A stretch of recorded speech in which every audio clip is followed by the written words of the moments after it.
Hi guys, Gaza here, welcome back. We're back with more of the amazing Shinsengumi with Soji Okita. So let's see what happens next after his little teasing with us with Chapter 5. Don't overdo it. Led by Toshizo, we arrived at Asami's room. For Soji, it was fine, but this wasn't a place I could casually go into. There must have been some strange circumstance for me to be called here. Yes, sir, we got word, but those trying to overthrow the shogunate have come to the capital. We still know where they're hiding. There are many of them, so we think they are taking shelter in houses throughout the city. Tomorrow we'll be patrolling the city on high alert. I understand, but why did you bring her here? Soji asked with a suspicious tone. We have many candidates in mind.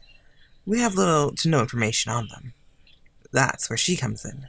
We want someone to infiltrate their ranks and supply us with information. This is different. You want her to spy on them for us? Soji was shocked. Needless to say, so am I. It's too dangerous. Henri is just a normal girl. That's why. As long as no one knows she's working for the Shinsengumi, no one will suspect her. I don't like it either, but it's a fact that we don't have many people who could spy for us. We're not certain, but there seem to be secretly gathering people and planning something. We don't have much time. We'll use anyone we can. But this job is too much for her. She wouldn't have to capture anyone or lure anyone out. All she has to do is go to the city and listen to the gossip on the street. She might be able to get information from people who wouldn't tell us anything. Asami eased the situation by explaining that there wouldn't be much danger. Will you do it for us? Toshizo looked at me and not Soji when he asked. I could tell he wanted to urge me to do it. Well, if it's for Shinsengumi, if you order me to. Well, I'm good. Yeah, I'm crazy.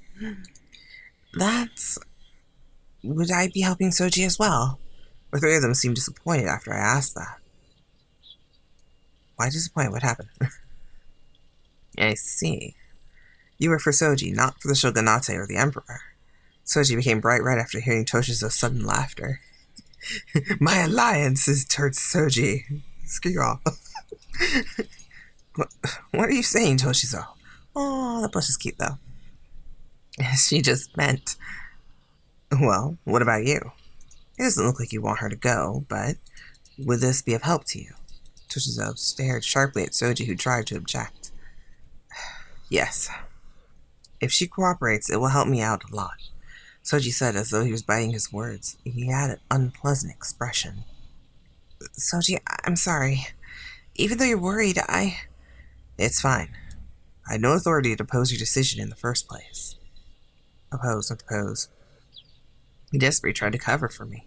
Even in front of Asami, whom he entrusted his life to, and Toshizo, who he entrusted so much. Thinking that, my chest became hot. Just don't overdo it. Please, just come back unharmed.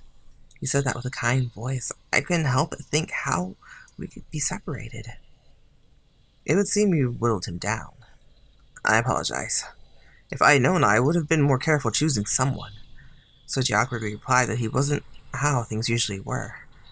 He's still blushing, though. It was like if I could, I'd zoom in on his blushing face. It was the first time I had seen Soji like this. He really does have a soft spot for Asami and Toshizo.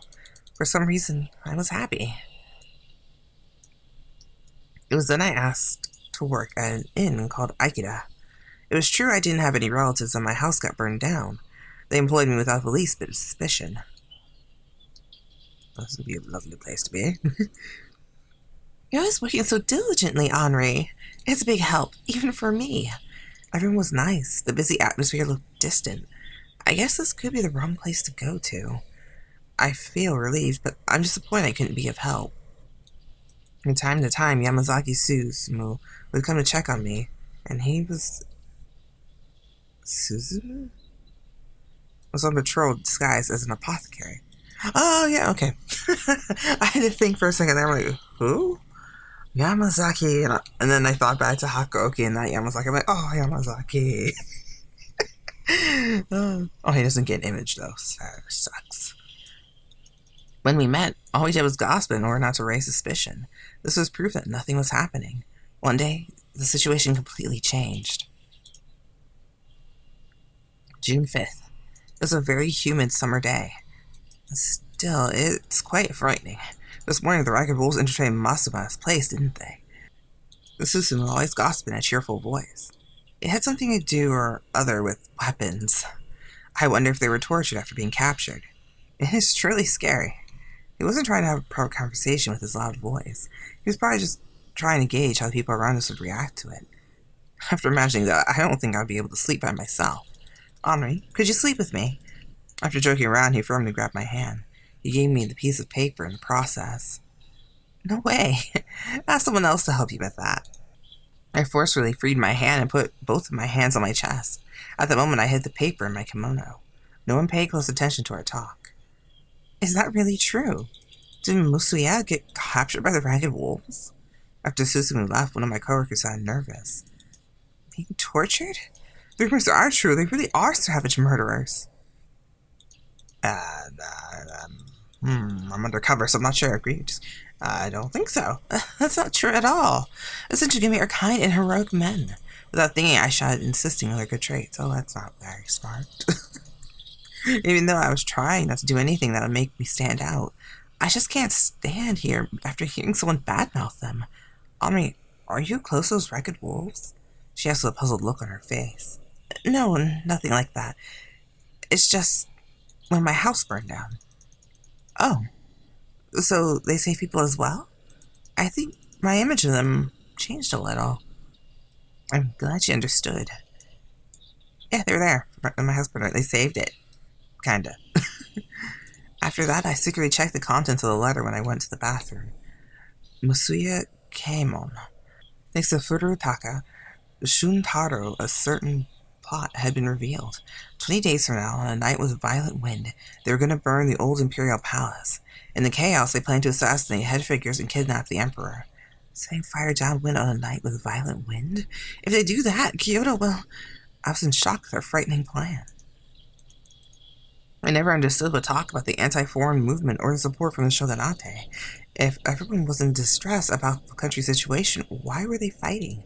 However, this was unforgivable. I once again thought how reliable the Shinsengumi were, risking their lives to stop these people. The letter saying the Chonso domain might make their move since Masuya was captured, but chance of them coming here was high. It'd be dangerous, so I was to leave by nightfall. If they come here, this place will certainly become a battlefield. There's no reason for me to impose on that kind of danger. Then again, is it really alright for me to just run away? I think I should stay. I don't need to run away. Well, either way, it sounds like I should stay. Just stay then. If I stay here, I might be able to guide them to when the time comes. I was scared of getting caught up in the battle, but I wanted to do everything I could to help. For the Shinsengumi protected Kyoto and for Soji's safety. I burned the letter and returned to work as if nothing had happened. Susumu returned in the evening because he forgot something. Making up an excuse to go outside with him, I told him I was staying. I promised to cooperate in case this was their meeting place. He made a sour face. Soji was here. I'm sure he'd be angry with me. Even though we were only separated for a few days, I missed him. That night, the Master of the Samurai gathered in Aikida to have a meeting. Just because they were with the Chonsu didn't mean they wanted to overthrow the shogunate, but I could tell they were restless, and from the things I heard them say, there was no mistaking it. I didn't think it would come to this. I was unbearably nervous, but I tried my best not to show it. Susumu told me he would come, so I gave him my signal by waving a lamp in the mirror. Window. Mirror, yes, in the mirror, but... Yes, wave it in the mirror so only I can see. Signal myself. Then late in the night, Asami, the leader of the Shinsengumi himself, came to Aikida's front door. Hearing the Shinsengumi come, the owner of the Aikida panicked and rushed toward the back. Near the stairwell in the back, they again stayed, but they were there on official business. In that instant, I undid the latch and opened the wooden door. Asami came through the door first. He rushed to the stairwell on the back and climbed up the second floor, passing the owner. Next, Soji chased after him. Go hide somewhere. He told me that as he passed by. I was happy just hearing that. After Soji, Shinpachi, and Heisuke came next, but they didn't seem to have enough people to block the front and back entrances. Without time to worry, fights broke out in the first and second floors. The sounds of screams, roars, and crashing blades could be heard throughout the night.